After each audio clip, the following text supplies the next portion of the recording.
The orbital citadel of Desser Prime hung in the darkness of space, like a monument to power that had lasted longer than most civilizations could remember. And within its ancient halls, the 12 elder species of the Galactic Council had gathered for a meeting that would change the course of history forever. High Arbiter Yulmatches stood at the center of the grand chamber, his crystalline body catching the light of 1,000 holographic displays that floated around him like ghostly servants, and his form pulsed with the cold blue glow that his species had carried for millions of years, before humans had even learned to walk. Upright on their small blue world, the chamber itself was a testament to the power of those who ruled the Orion Arm, with walls carved from asteroid cores and decorated with the symbols of conquered peoples. And the air carried a weight that seemed to press down on all who entered, reminding them that they stood before beings who had crushed empires and erased entire species from existence. Ambassador Ketphora of the Silently Dominion slithered forward on her many tentacles, her bioluminescent skin flickering with patterns of disgust and contempt as she prepared to address the assembly about the matter that had brought them together. Fellow council members, she began, a voice carrying through the chamber like poison dripping into water. We must discuss the human problem that grows worse with each passing cycle. For these creatures from the third planet of an unremarkable star have become a threat we can no longer ignore. The other ambassadors shifted in their various seats and platforms, some nodding their heads or equivalent appendages, while others watched with the patient stillness of predators who had long ago learned that the prey always revealed itself in time. Ketphora continued her presentation, and holographic images appeared in the air showing human colony ships spreading across the stars like seeds carried by an unstoppable wind. In just 300 of their years, they have colonized 17 star systems and show no signs of slowing their expansion.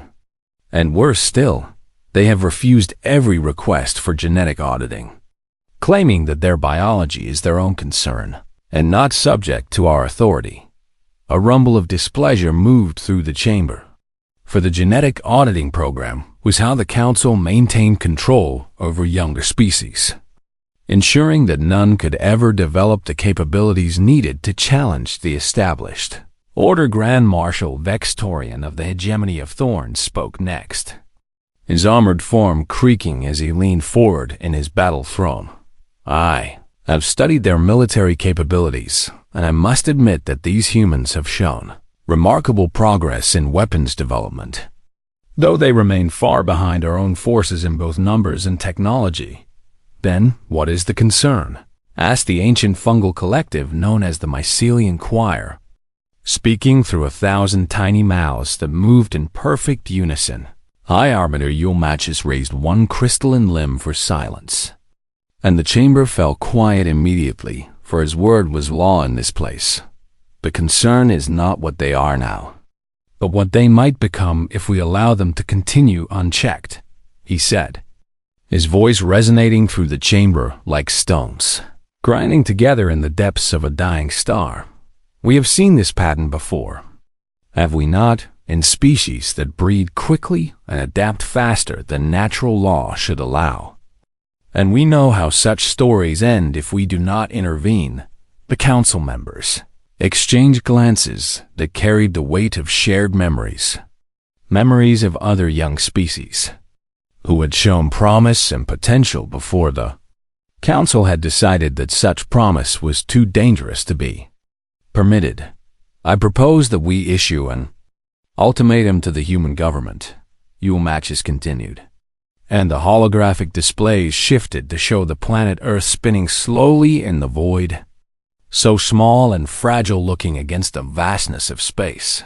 They will submit to population controls that will limit their expansion to acceptable levels, and they will surrender their military vessels to council oversight, and they will accept guidance from our appointed overseers in all matters of governance and technology. Ambassador Kethvora's tentacles writhed with pleasure at the proposal.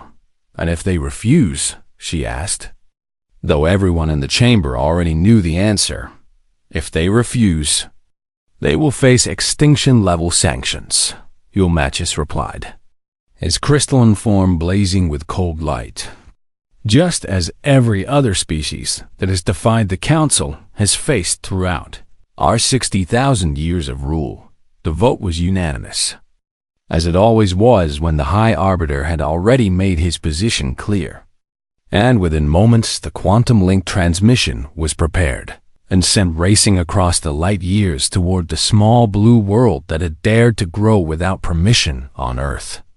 The message arrived in the chambers of the United Terran Parliament, where it was received by officials who read its contents with expressions that shifted from disbelief to anger to something else entirely, something that the Council had never seen in the faces of those they threatened. Prime Minister Helena Vasquez gathered her cabinet in the secure bunker beneath Geneva, and she read the ultimatum aloud to men and women who had spent their lives preparing for exactly this moment. They want us to surrender our ships and accept their oversight, she said, her voice steady despite the magnitude of what she was sharing. And they have given us one standard rotation to comply or face destruction. Defense Minister James Okonkwo leaned back in his chair and smiled, which was not the reaction that the Council had expected their threat to produce. So they finally made their move, he said. And there was something in his voice that sounded almost like relief. I was starting to think we would have to wait another decade before we could put all our preparations to use. The Prime Minister nodded and turned to her communications officer. Send our response, she said, and then begin final preparations for the diplomatic mission. Because we are going to pay the Galactic Council a visit they will never forget. The response that traveled back across the stars was just one sentence. 6 words that would echo through history as the moment when humanity stopped pretending to be prey. We will be there, it said, and in the orbital citadel of Desert Prime, the 12 elder species of the Galactic Council received that message and laughed at the arrogance of creatures who did not understand their place in the natural order of things. They would not be laughing for much longer. The sensor technicians aboard the Council's orbital citadel had served their masters faithfully for generations, watching the approaches to Desert Prime with equipment that could detect a single ship from halfway across the sector. And in all their years of service, they had never failed to provide advance warning of any arrival. So, when the alarms began screaming and every display in the command center turned red at once, the senior technician thought there must be some kind of malfunction, because what the sensors were showing him could not possibly be real contact emerging from fold space. He shouted into his communication device, his voice cracking with something that his species had not felt in thousands of years. Multiple contacts, no, dozens of contacts, all bearing the energy signatures of human vessels, in the grand chamber where the Council had gathered to receive what they expected to be a humble delegation of frightened humans. The announcement caused a moment of confusion that quickly turned to something far less comfortable. High Arbiter Ulmachus turned his crystalline form toward the holographic display that materialized in the center of the room. And for the first time in his ancient memory, he felt his matrix crack with stress fractures. The ship that emerged from fold space first was not a diplomatic shuttle, or even a warship in any sense that the Council recognized, because it was simply too large to fit into any category they had ever needed to create the UTS. Prometheus stretched 3 kilometers from bow to stern.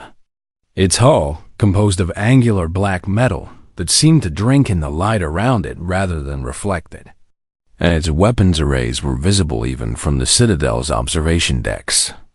Row upon row of launch tubes and energy projectors that covered its surface like scales on some terrible predator. That cannot be possible, Ambassador Kethvara whispered, her tentacles drawing close to her body in an instinctive gesture of fear that she had not made since she was young. Our intelligence indicated that humans had no vessels larger than 200 meters, that the Prometheus was only the beginning, behind the flagship. More ships emerged from fold space in perfect formation, each one appearing exactly where it was supposed to be without the slightest variation. And the council watched in growing horror as the count climbed higher and higher.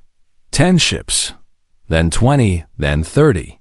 And still more came pouring through the fold space apertures, like a tide of black metal, and barely contained destruction when the emergence finally stopped. 48 human vessels hung in formation around Desert Prime, their weapons powered down, but their presence speaking louder than any threat could. Avgram Marshal Vextorian was the first to find his voice. They must have been building in secret for decades to assemble such a fleet, he said. And even his battle-hardened composure could not completely hide the uncertainty in his words. But how did they hide this from our observers?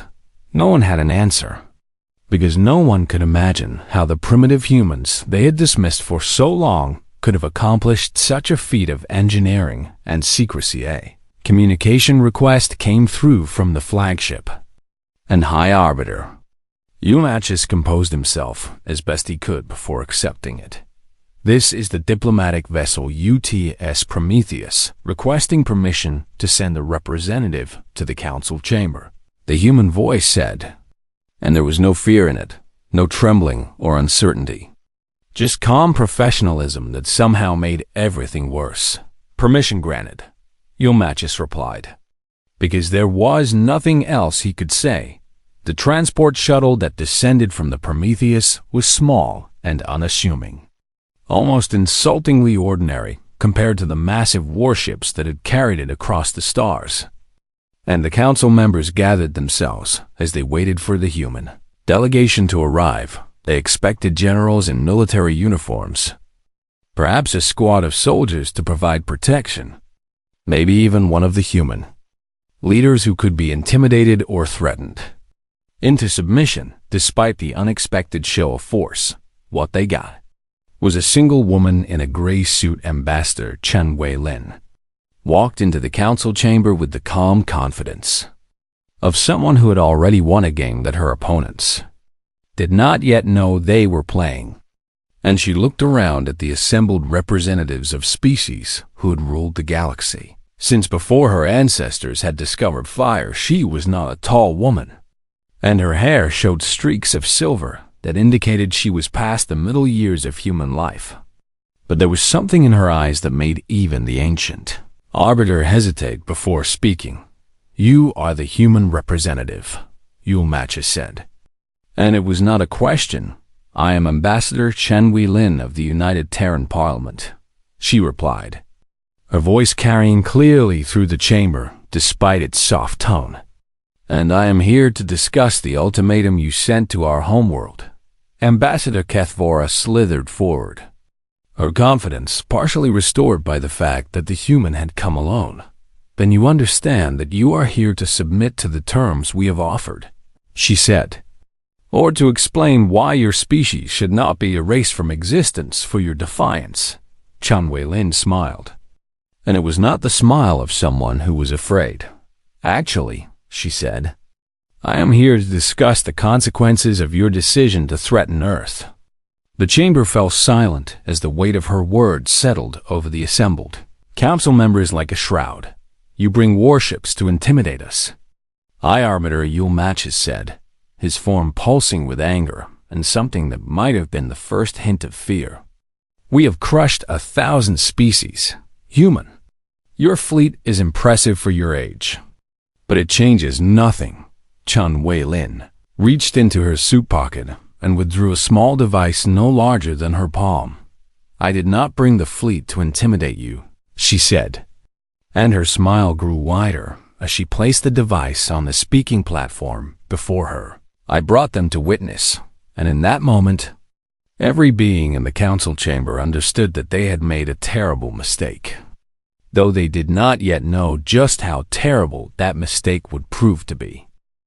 The small device on the speaking platform hummed softly as it activated, and a holographic display expanded outward from its surface until it filled the center of the council chamber with a map of the galaxy that made every being present freeze in their seats. Ambassador Chen Wei-Lin stood beside the display with her hands clasped behind her back, watching the council members as they recognized what they were seeing, and she waited patiently for the horror to fully settle into their ancient minds.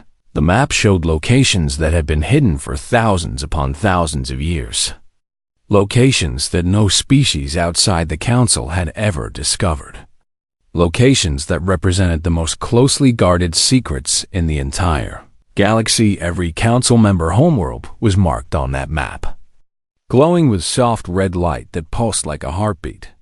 You have kept these locations secret for millennia, Chen Wei-Lin said, her voice calm and almost conversational. Your worlds are hidden behind layers of misdirection and cloaking technology that have fooled every species that has ever tried to find them. She paused and looked directly at High Arbiter Yulmachus. We found them in 6 years. The crystalline being's form crackled with stress fractures that spread across his surface like cracks in ancient ice, and the sound of his matrix destabilizing echoed through the suddenly silent chamber. Ambassador Kethvora's tentacles thrashed wildly as she surged forward. That is impossible, she screamed, her bioluminescent skin flashing with colors that indicated panic and rage. No species has ever penetrated our security protocols. Not in 60,000 years of council rule. And yet here they are, Chen Wei-Lin replied, gesturing at the display. Every world, every station, every hidden fleet anchorage that your species has used to maintain control over the Orion Arm. She tapped the device, and the display changed to show something even more disturbing. Military deployments appeared on the map. Thousands of ship positions updated in real time, showing exactly where every council vessel was located at that very moment. Shield frequencies scrolled across the bottom of the display, followed by weapon specifications and power output calculations that were accurate down to the smallest decimal. How? Grand Marshal Vextorian demanded, his armored form rising from his battle throne as ancient warrior instincts screamed warnings that his pride refused to accept. How did you obtain this information? Chen Wei-Lin turned to face him, and her expression was almost kind, almost pitying. We are persistent, she said, and curious, and we do not like being told what we cannot do. She began to walk slowly around the chamber, passing by each council member in turn, and none of them could meet her eyes. 40 years ago, when humanity first made contact with the wider galaxy, we sent representatives to seek peaceful relations with the established powers. And do you remember how you responded? The mycelian choir spoke through its 1,000 mouths, but its voice was quieter than before. We dismissed you as primitives, it said. We told you that you were too young and too weak to deserve a place at the council table. Yes, Chen Wei-Lin agreed. You dismissed us, you laughed at us. You sent us away with warnings about what happened to species that did not know their place. She stopped walking and turned to face the assembled council. And on that day, we began to prepare. The display changed again, showing a timeline that stretched back 4 decades, documenting every action that humanity had taken since their first humiliating encounter with the Council's secret research programs that had developed technology faster than any species in galactic history, intelligence operations that had penetrated the most secure networks in existence, construction projects hidden in the asteroid belts of uninhabited systems where no observer would ever think to look. You thought we were building colony ships, Chen Wei-Lin said, and we were, but we were also building weapons, because we understood from our very first contact with you exactly what the Council really was. High Arbiter Yulmachus finally found his voice. And what do you believe we are? He asked, though the cracks in his crystalline form suggested he already knew the answer. Tyrants, Chen Wei-Lin replied simply. 12 species who maintain power through fear and secrecy. who crush anyone who might one day challenge them, who pretend to offer guidance while actually enforcing stagnation. She gestured at the walls of the chamber, at the symbols of conquered peoples that decorated every surface. You call yourselves protectors of galactic civilization, but you are really just predators who have learned to hunt in ways that let you pretend you are something better. Ambassador Cathvaris' skin flashed with furious colors. You dare to judge us, she hissed. You are infants compared to our civilizations. You know nothing of the burdens we carry or the threats we have protected the galaxy from. We know about the genetic auditing programs, Chen Wei-Lin said, and her voice had turned cold. We know that you sterilize species that show too much potential, that you edit their genetic code to make them more docile and less innovative, that you have been quietly culling any population that might one day rival your power. The silence that followed was the loudest sound the chamber had ever contained. We know what you are, Chen Wei-Lin repeated, and we have spent 40 years making sure that when you finally turned your attention to humanity, we would be ready. She returned to the speaking platform and looked out at the council with eyes that held no fear and no mercy. You threatened our homeworld, she said. You demanded that we submit to your control or face extinction, she smiled. And it was the smile of someone who was about to deliver news that would change everything. I am here to inform you that the situation is now reversed. Ambassador Chen Wei-Lin stood at the center of the council chamber like a single flame in a room full of shadows. And the 12 most powerful beings in the galaxy waited to hear what this small human woman would say next. She took her time before speaking, walking slowly around the curved platform that gave her a clear view of every council member. And her footsteps echoed in the silence like the ticking of a clock counting down to something terrible. You gave Earth an ultimatum, she began, her voice soft but carrying to every corner of the vast space. Submit to population controls, surrender our military vessels, accept your overseers in our government. She stopped walking and faced. I, Arbiter Yule matches directly. Now I will give you our ultimatum. The crystalline being's form pulsed with outrage, but the cracks that had spread across his surface kept him from responding with the authority he was accustomed to projecting. The Galactic Council will dissolve, Chen Wei-Lin said. Today, before I leave this station, you will broadcast an announcement to every system in the Orion Arm, declaring that your organization no longer exists and that all species, previously under your authority, are free to govern themselves. Ambassador Cathvora's tentacles writhed with fury. You cannot be serious, she spat. We have ruled this region of space for 60,000 years. We have treaties and obligations and responsibilities that you could not possibly understand.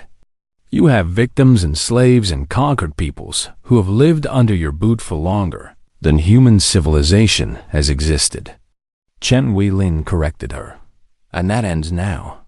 She tapped her device, and the holographic display showed a new image. A web of connections linking the council homeworlds to hundreds of other systems that paid tribute and provided resources and soldiers for council wars. Your species will release all client races from servitude. Immediately, she continued. No more tribute payments, no more forced conscription. No more genetic auditing programs that turn proud peoples into docile servants. Grand Marshal Vextorian rose from his battle throne, his armored form towering over the human ambassador. You speak as if you have the power to enforce these demands, he growled. Our combined fleets outnumber yours 1,000 to 1, and our technology is far superior to anything your primitive species could develop. Chen Wei-Lin looked up at the massive warrior without a trace of fear. Your technology was superior, she agreed. 60,000 years ago, when you stopped innovating because you were afraid of what might happen if you allowed change. She gestured at the display, which shifted to show comparative analyses of council and human technology. Your ships are powerful, but they use the same basic principles they used 10,000 years ago. Your weapons are destructive, but they have not improved in effectiveness since before my species developed writing." She smiled. "We've been studying your technology since we first encountered it. And in 40 years we have not only caught up, we have surpassed you in several key areas." The display changed again, showing schematics that made even the most technologically advanced council members stare in disbelief. Fold space engines that are 3 times faster than anything in your fleets. Energy shields that can absorb twice the punishment your best warships can deliver. And weapons. She paused. "Let me show you our weapons." The image that appeared was of a satellite network surrounding Earth. Thousands of platforms linked together in a web that covered the planet like a protective shell. "We call it the Prometheus Array," Chen Wei-Lin said. "It consists of 11,000 launch platforms, each carrying fold space missiles, capable of reaching any point in the galaxy within 4 minutes. She let that sink in before continuing. Each missile carries a warhead with enough yield to crack a planet's mantle, to turn a living world into a ball of molten rock and ash. The silence in the chamber was absolute. "Your homeworlds are all within range," Chen Wei-Lin said softly. "Every one of them has been targeted since the moment you sent your threat to Earth." High Arbiter Yulmachis finally spoke, and his voice had lost much of its ancient authority.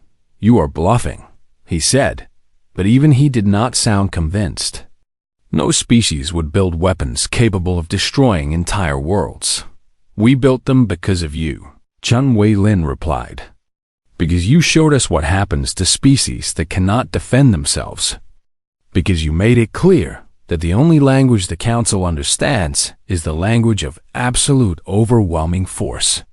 She walked back to the speaking platform and faced the assembled Council one last time. "You have ruled through fear for 60,000 years. And in all that time, no one has ever had the power to make you feel what your victims have felt." Her voice dropped to barely above a whisper. "Consider this your first lesson in what fear actually feels like." Ambassador Kefvar's skin had gone pale, her bioluminescence flickering weakly. "If we agree to your terms," she asked, "what guarantees do we have that you will not destroy us anyway?" Chen Wei-Lin considered the question. "You have no guarantees," she said. "Just as the species you have conquered and culled and enslaved had no guarantees when they begged for mercy that never came." She paused. "But I will tell you this. Humanity does not want to rule the galaxy. We do not want to replace one tyranny with another. We want only to ensure that no species ever again has the power to threaten our existence." She looked around the chamber at the beings who had held the power of life and death over countless civilizations. "Agree to our terms in good faith. Help us build something better than the system you created, and you will find that humans can be generous allies." Her eyes hardened. "Refuse or agree while planning to betray us, and you will discover that we can also be the most dangerous enemies this galaxy has ever known." She stepped back from the platform. "You have 1 hour to decide, and I suggest you use that time wisely." The council deliberated for 7 hours, while Ambassador Chen Wei-Lin waited in a small antechamber that had been designed to make visitors feel insignificant, surrounded by trophies taken from conquered worlds and reminders of the power that the 12 elder species had wielded since before human history began. She sat in a simple chair and reviewed reports from the Prometheus on her personal device, tracking the movements of council ships that were trying and failing to reposition without being detected. And she felt no anxiety about the outcome of the deliberations taking place beyond the sealed doors. She already knew how this would end in the Grand Chamber. The council members argued with a ferocity that had not been seen in thousands of years, their voices rising and falling as ancient alliances strained under the weight of unprecedented crisis. "We must strike immediately," Grand Marshal Vextorian insisted. his armored fist crashing against his battle throne. Destroy their fleet before they can launch their missiles.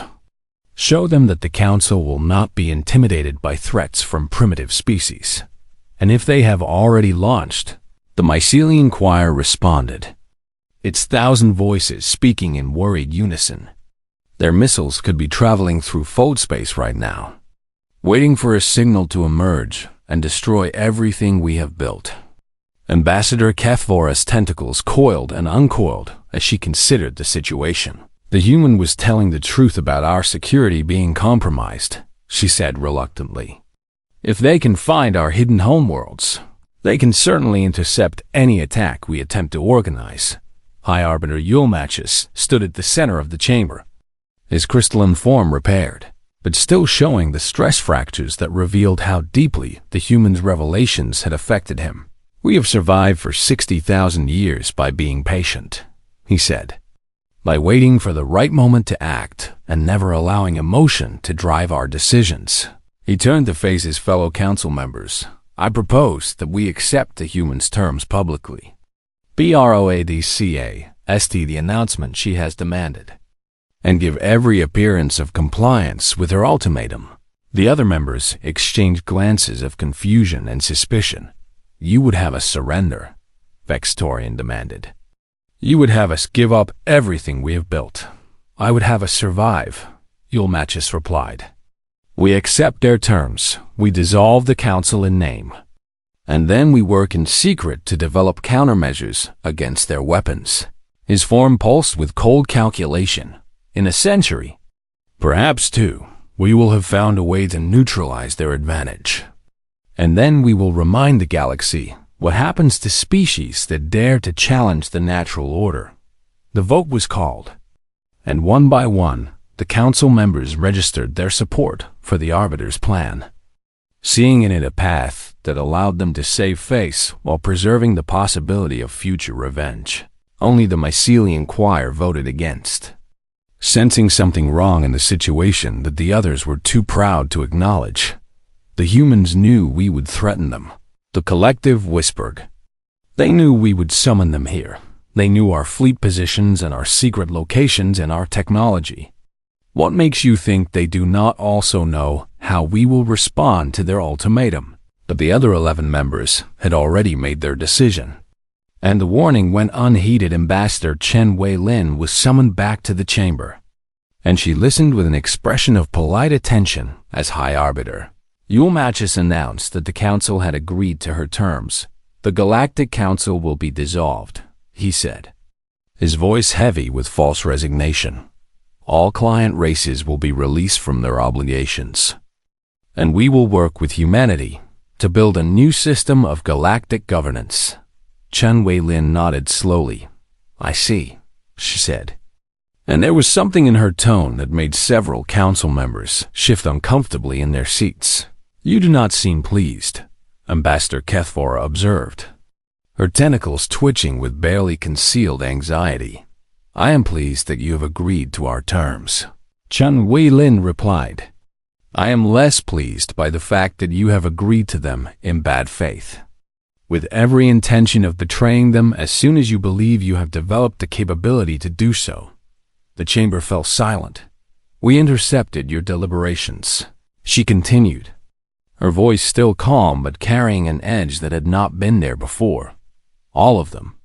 Every word spoken in this chamber for the past 7 hours has been monitored and recorded and transmitted to our fleet. High Arbiter Yulmachus' S-form flickered with something that might have been fear. That is not possible, he said. This chamber is shielded against every form of surveillance known to galactic science. Known to you, Chen Wei-Lin corrected him. We developed new methods.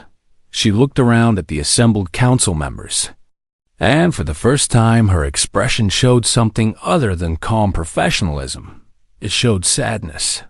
We gave you a chance, she said softly. A genuine opportunity to change, to evolve, to be better than what you have been for 60,000 years. She shook her head. We hoped you would take it. What are you saying? Yulmachus demanded. And now there was undeniable fear in his voice. Chen, Wei Lin turned and began walking toward the chamber exit. "The missiles launched 43 minutes ago," she said without looking back. "They will reach their targets in just under 3 minutes." Chaos erupted in the chamber as council members screamed orders into communication devices that had already been jammed. As they tried to reach ships that could no longer receive their signals, as they finally understood that they had been outmaneuvered at every single step, Ambassador Cathvora's voice rose above the others. "Wait," she screamed. "We can negotiate. We can truly surrender this time, please." Chen Weilin paused at the threshold and looked back one final time at the beings who had ruled the galaxy for longer than human civilization had existed. "You had 60,000 years to learn mercy," she said. "You had 60,000 years to treat other species with dignity and respect. You had 60,000 years to be something other than tyrants." Her voice hardened. "Goodbye, Arbiter. The galaxy will be better without you." She walked through the doors, and they sealed behind her. The quantum link to Earth carried the final transmissions from 12 homeworlds as the Prometheus array fulfilled its purpose. As missiles emerged from fold space in perfect synchronization and delivered payloads that turned ancient civilizations into expanding clouds of debris. The council members in the orbital citadel watched through view screens as their worlds died, as everything they had built over 60 millennia was erased in moments. And then the citadel itself was struck by weapons that left nothing but scattered atoms where the seat of galactic power had once stood. Ambassador Chen Weilin watched from the observation deck of the Prometheus as the last of the Council's hidden strongholds was destroyed, and she felt no triumph in what had been done, only a grim satisfaction that her species had survived a threat that would have destroyed them without hesitation. That night, humanity sent a message to every inhabited system in the Orion Arm, broadcast on every frequency and in every language that their translators could produce. "The Galactic Council no longer exists," the message said. "You are free. What you do with that freedom is up to you. But know this, Earth remembers its friends, and it never forgets a threat." 50 years later, a new galactic assembly met for the first time in the rebuilt station that orbited where Thesser Prime had once stood, and representatives from hundreds of species gathered to discuss the future of a galaxy that had finally been freed from tyranny. Humanity's seat was no larger than any other, and their vote carried no more weight than the smallest species present, because the humans had kept their promise to build something better than what had come before. But everyone noticed that when the human ambassador spoke, the chamber fell silent, and everyone remembered what had happened to the last beings who had made the mistake of threatening Earth.